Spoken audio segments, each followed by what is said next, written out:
Well, 3 has been a very good number for Volkswagen India because from 2020 to now, it has launched its offensive, so to say, in the country with new cars and, of course, new leadership also back then. Now, to talk about all that and more, is the person who has been here for 3 years as well right now in the position of brand director. That's none other than Ashish Gupta. Ashish, thank you so much for Thank being you with so us. much, Amir. And let's start about talking about these 3 years directly. Sure. How have these 3 years been, and what's the learnings from all of this, and of course the high points, the highlights of it all.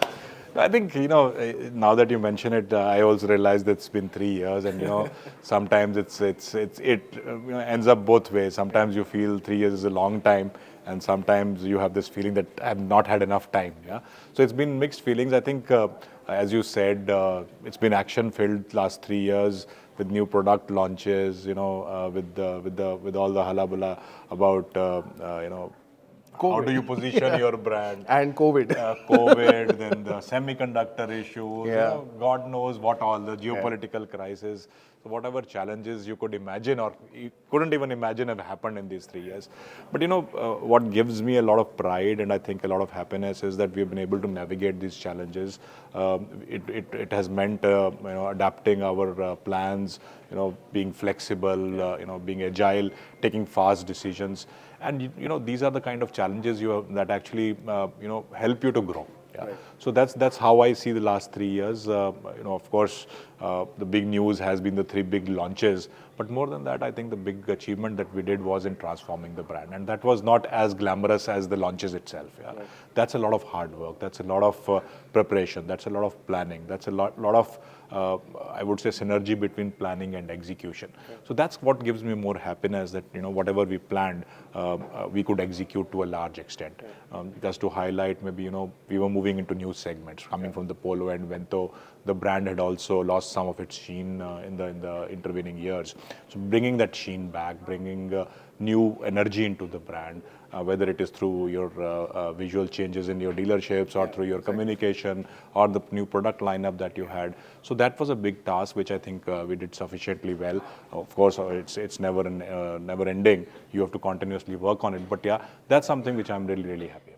No, and I think the big highlights also here were that the made in India cars were now heading outside. So the export markets is something also that you were looking at. Yeah. How has that strategy panned out for you in the past few years? I think if you look back, we have always been very strong on exports. The Polo was exported also to a large number of countries worldwide. But exports was always a part of the overall business case and the strategy for the India 2.0 products. So the reception of the products has been exceptional, more than what we actually anticipated as well.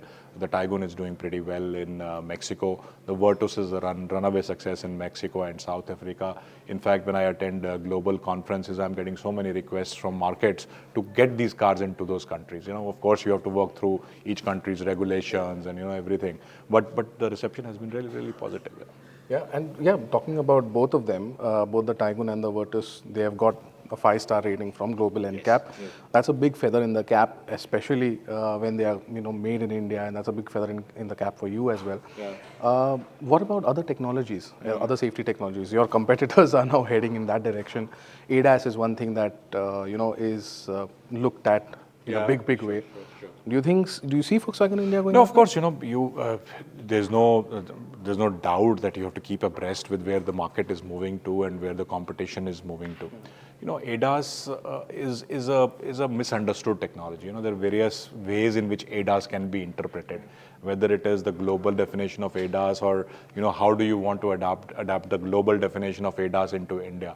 So that's a tough nut to crack, because any development that you undertake on global technologies or global solutions available is cost intensive and time intensive. So we have to right now we are in the process of actually filtering it down to what ADAS technologies actually does India need. Right. You could have emergency braking, but with the condition of traffic in our roads, in our cities, on our highways, where any animal can cross your highway, it could actually pose a more higher safety risk than actually preventing accidents. So you have to adapt, you have to learn, you have to actually filter it down to what actually is needed for India. That's what the work is on. And as I said before, you have to keep abreast of the market and make sure that your products keep up to date. So we are working on it. All right. Let me talk about the festive season now, because that's a big thing for you. You're clearly geared up for it. And let me ask you about this. I mean, action models and newer creations or newer benefits for consumers. That's the way you're going. Yeah. How has that helped you during this festive season, or will help you forward? I think it's pretty clear. As you have to manage the life cycle of a product.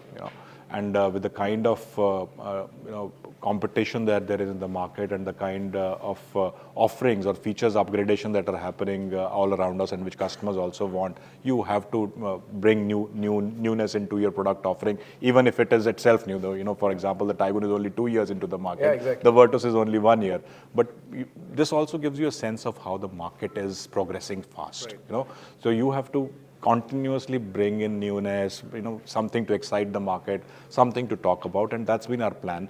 In April, we also unveiled the GT Edge collection with very customized, colors, customized variants in limited volume, which actually brings in a lot of, I would say, color. If I may use that word, although it was only black and gray, but still, it also brings a lot of excitement, excitement among customers, and more importantly, at our touch points in our showrooms. You have something to showcase, something to customers to walk into your showrooms. So that was the plan, which has worked brilliantly. That's something, incidentally, which I am again very happy about, because this was not part of the original project plan. Yeah? So this is something which we felt we needed to do, seeing the situation in the market, and we needed to react fast. And that's again something which we did very well, not only us, but along with our production, our design colleagues, we were able to turn it around very fast. So the reception has been brilliant. The GT Edge collection is sold out till February next year. Waiting periods of 3 to 4 months. Not very happy about the waiting periods. I could have sold many more cars, but that's how we designed it to be. And the success partially is also because of the desirability we have created. So that's one way we have definitely taken. The Trail Edition is another, I think, aim in the direction of having something new always to talk about. So that's the way we want to go. There are so many, within the segments we are present, there are a lot of price points and a lot of customer, clusters available, which you have still not addressed. So that's what we are continuously looking at. What kind of clusters, what kind of price points can we address with newer product variants? Right.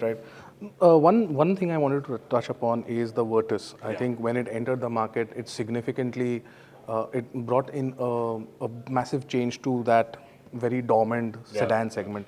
But obviously now, the competition is catching up and has caught up.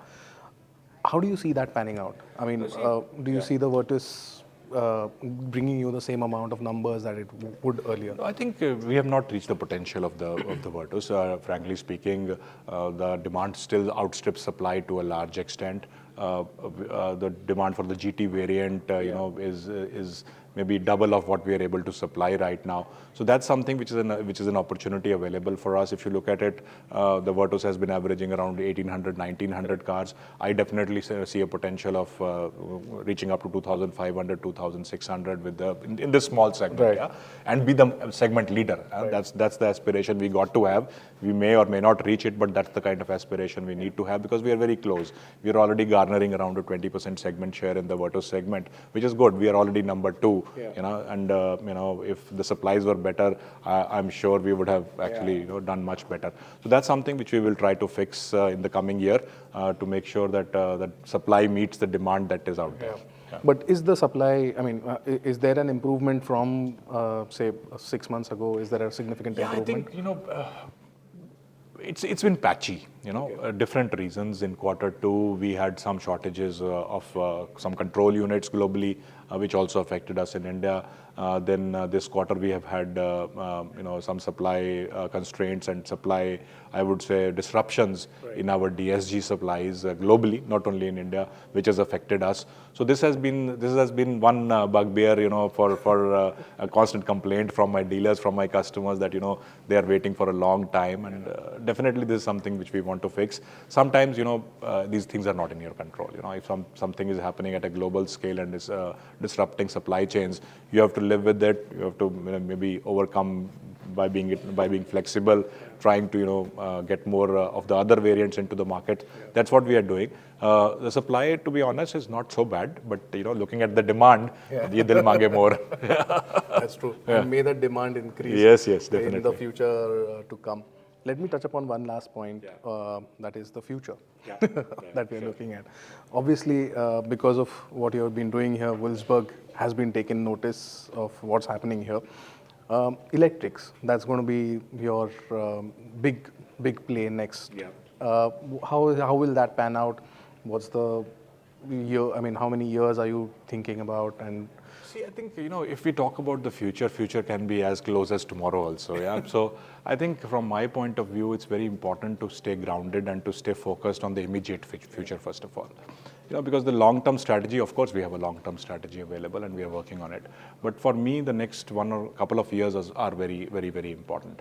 We have taken the brand to a level which we need to maintain and take even further up, because that's the natural positioning of the Volkswagen brand. I think that's where we can be more successful. Even if you talk to customers today, they do see us as more premium and more upscale than before. So that's something which, again, is a good thing for the brand, and we have to take it that further up. So next couple of years is more hard work, realizing the true potential of the cars that we have in the market, the Taygun, the Virtus, the Tiguan, making sure that if the supplies situations normalize, we used to utilize the full potential. Because at the end of the day, we are in business. If you are able to produce results for the company, then only you have a sustainable future. So the next couple of years, as I said, is hard work to make sure that the potential is reached. But at the same time, working on the long-term strategy, which, as you said, is moving towards electrics. That's something which we are working very hard on, both in the short term, mid term, and also on the long term. If I may say so, short term is looking at our global portfolio, bringing some limited volumes to seed the market with Volkswagen global products. Mid term is assembling those cars locally, and long term, of course, is local production of electrics. So these are the three parts of the electric strategy that we are working on right now. Yeah. I know I said that was my final question, but I still have one because you mentioned a lot in that answer. Your focus with regards to Taygun and the Virtus were metros. You are now reaching into tier 2, tier 3 cities. How is that transformation working, and how are you making it work? Yeah, so sometimes we are all sometimes guilty of planning short-sightedness. Yeah, we put our blinkers on and we sit on our tables and plan and think this is how the world is.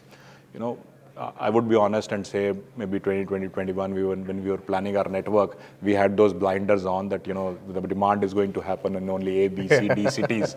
And suddenly when you start going out, partly the COVID was also to blame because we couldn't travel. But 2021, 2022, when I started traveling to various parts of the country as part of my job, you suddenly realize that your traditional model of growth centers of India is no longer relevant. The growth is coming from tier 2, tier 3 towns, and it's astronomical growth. It's to be seen, to be believed. For people who are living in that cities, they do not realize that growth because it's just happening every day around. Right. But when somebody from outside travels, you can immediately see, just give you examples of cities like Kota in Rajasthan, Anand, we were in Indore. They are comparable to any metro 5 or 6 years ago. Yeah? So these are demand centers where customers' aspirations are going up. But more than aspirations, their ability to purchase has also gone up. So they have the means now to meet their aspiration. That's where we want to also be present closer to the customers, and that's why we have gone with our alternate formats like city stores, new showrooms in these demand centers, going with the service also in these centers, but parallelly also looking at bigger cities which are our traditional strong point. Bombay, for example, or Delhi for that matter. you cannot be only in 2 or 3 locations in a city like Mumbai. You have to be at every cluster. Chandivali is one cluster. Kandivali is one cluster. So you have to come out with formats which make the brand accessible and closer to the customers. So that's the concept we are pushing right now with our city stores, which are basically 2 to 3 car displays, smaller, more viable for the dealers also to operate, and also closer to the customers so that they have access to the brand. All right, awesome, great. Thank you so much for talking to us. I think may this reach help Volkswagen grow during the festive season. Yeah. So heartiest congratulations to you Thank you so again, much. and good luck for the festive season. Yeah, and happy Diwali to you. Happy Diwali to you too. Thank you. Thank you.